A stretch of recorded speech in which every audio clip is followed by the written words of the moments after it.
Pedro. Olá, Rita. Muito boa tarde, bem-vindo. E nem de propósito, Pedro, estávamos ali a falar sobre a menopausa, esta fase diferente da vida das mulheres, e a Fátima também referia a acupuntura. De facto, a medicina chinesa, já lá vamos aos cogumelos, mas a medicina chinesa ocupa realmente um lugar muito importante neste reequilibrar das fases das pessoas, não é? Mulheres Sem dúvida, e aliás o tema 2 tem tudo a ver. Tem tudo a no ver, sentido está em tudo que interligado. o tal cogumelo chinês, os tais cogumelos chineses tu que nós vais vamos contar. falar, justamente conseguiam em certas circunstâncias, na menopausa, aliás, uma das coisas que tornou célebre é que em musaranhos conseguiria inverter o ciclo de vida. Certas fêmeas musaranhos que já não se reproduziam voltavam a ganhar a capacidade de se reproduzir, ou seja, de certa forma recuavam na menopausa. Musaranhos, para quem nos está a ver, nós já lá vamos explicar tudo, mas são pequenos ratinhos, nós já vamos explicar tudo. Vamos primeiro ao início, Pedro.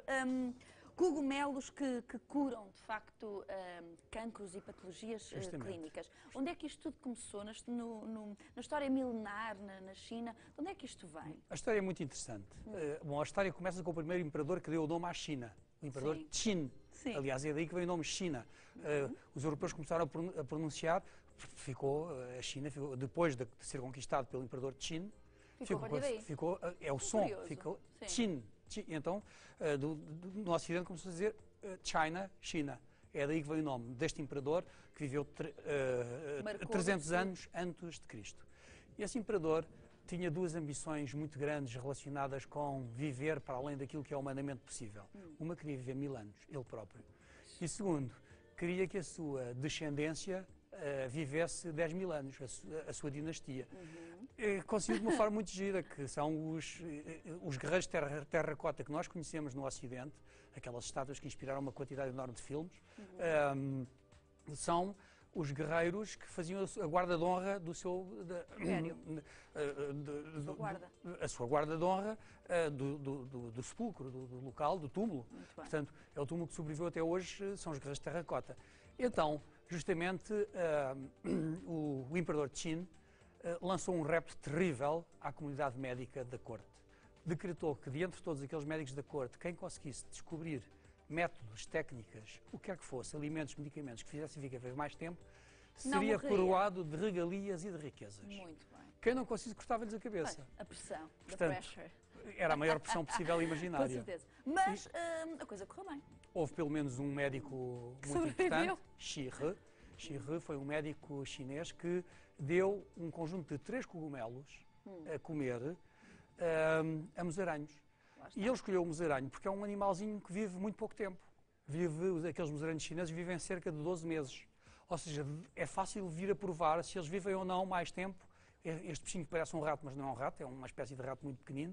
Não é assim muito bonito, mas pronto, foi eficaz. Eu acho-lhe piada. Aliás, é um bichinho curioso, porque a gente olha para ali e parece inofensivo, mas ele tem uma saliva altamente venenosa. A saliva dele tem umas bactérias que faz com que ele seja praticamente tão venenoso quanto uma serpente.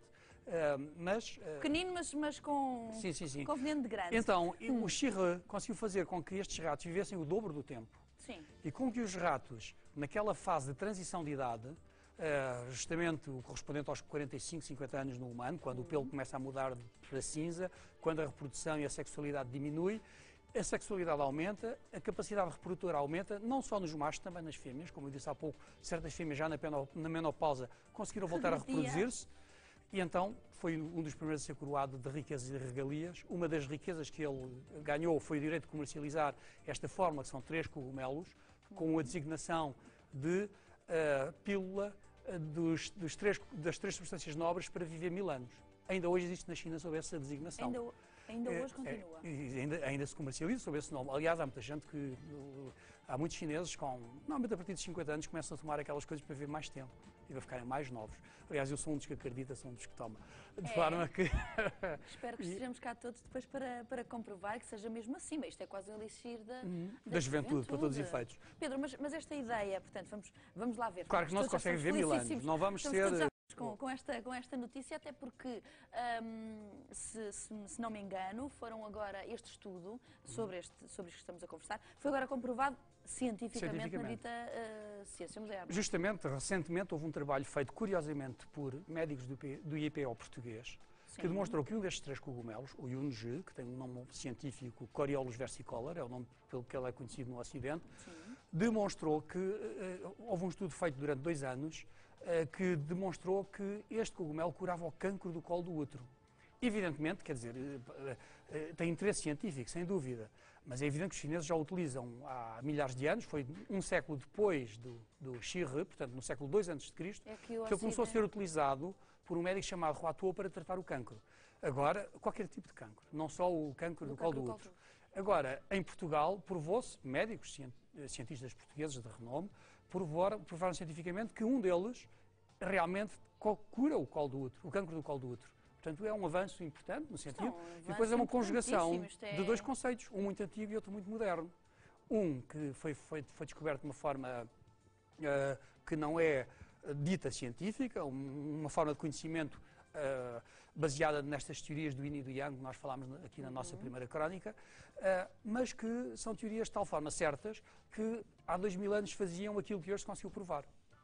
Isto é fabuloso. Mas Pedro, isto é algo que atualmente, porque com certeza que lá em casa existem imensas pessoas que nos estão a ouvir e que estão, enfim, muito fortemente até extasiados com esta notícia. Isto é algo que é já, enfim, prescrito? É concreto. A medicina chinesa sempre prescreveu esse tipo de substâncias. Eu, desde que exerço, há 25 anos que prescrevo estes 3 cogumelos. Nós estamos a ver agora justamente o Coriolus versicolor, que é o que foi alvo de estudo, o que se chama Yunji, é este cogumelo associado a um outro chamado Lingzhi e associado a um outro chamado Tongchong Xiatsao. Este Tongchong Xiatsao é Xiatsao. O que quer dizer que é uma coisa muito gira, quer dizer lagarta no inverno e flor no verão. Ou seja, foi aquela lagarta que o Pedro me mostrou. Justamente, o que acontece é que esse cogumelo tem um ciclo de vida muito curioso, que é que passa pelo interior de uma lagarta. Ou seja, a lagarta é este que nós estamos a ver agora. A lagarta, aliás, se olharem bem para a imagem, conseguem perceber as perninhas das lagartas. Na verdade, a lagarta come o cogumelo, que tem uns esporos gastroresistentes, e depois as sementes ficam no estômago da lagarta e quando ela chega adulta, crescem, saem, regra geral, pela cabeça e alimentam-se do corpo da lagarta. Em que cenário? Tem uma coisa gira, é muito difícil, é impossível cultivar este cogumelo, ou seja, só se consegue colhê-lo da natureza, o que o torna muito mais caro. O que nós estamos a ver agora é este Lingzhi, que é o tal cogumelo. Isso é este trigo, são estes 3 cogumelos, o Coriolus versicolor, que também é conhecido. De troika, não é? Sim, é uma troika. Eu utilizei o palavrão agora que está na moda, que nem sequer é uma palavra portuguesa. Esta troika de 3 cogumelos fazem uma sinergia, que são os 3 juntos que conseguem produzir este efeito e esta pílula para viver 1000 anos. Quais somos? Eu recorro a estes cogumelos, normalmente um deles apenas isolado, consoante o paciente, nos doentes oncológicos. Nós tratamos muitos pacientes com cancro, não é eficaz apenas no cancro do colo do útero, como foi demonstrado no Lingzhi, mas praticamente em todos os tipos de cancro.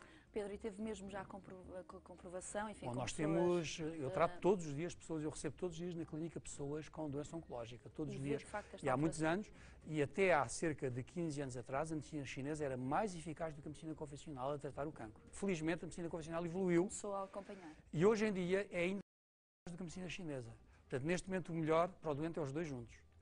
E ainda por cima há aqui uma coisa curiosa, aliás a própria Organização Mundial de Saúde refere isso, e este estudo também o refere. Este estudo refere justamente que o Coriolus versicolor, este estudo feito pelos médicos oncologistas portugueses, demonstrou que diminuía muito os malefícios da quimio e da radioterapia.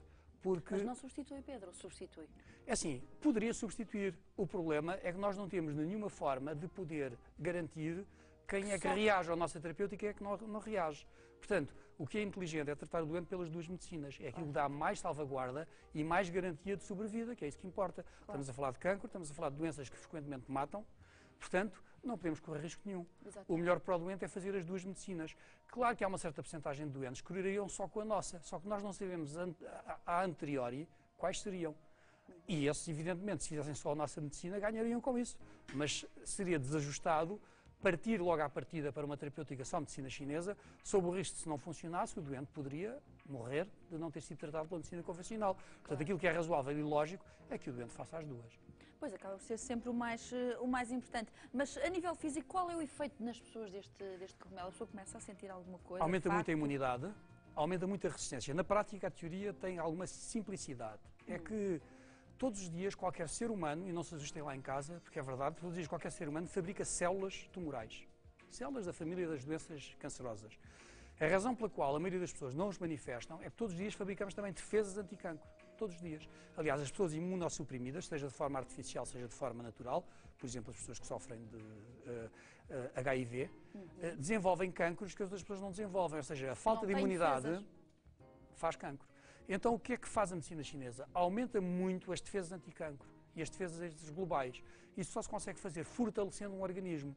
É por isso que as duas medicinas juntas, quando tratamos o cancro, a medicina chinesa e a medicina convencional, quando são usadas em paralelo, fazem uma sinergia no efeito anticancro e, ao mesmo tempo, a medicina chinesa diminui os efeitos colaterais da medicina convencional. Ou seja, o doente passa muito melhor.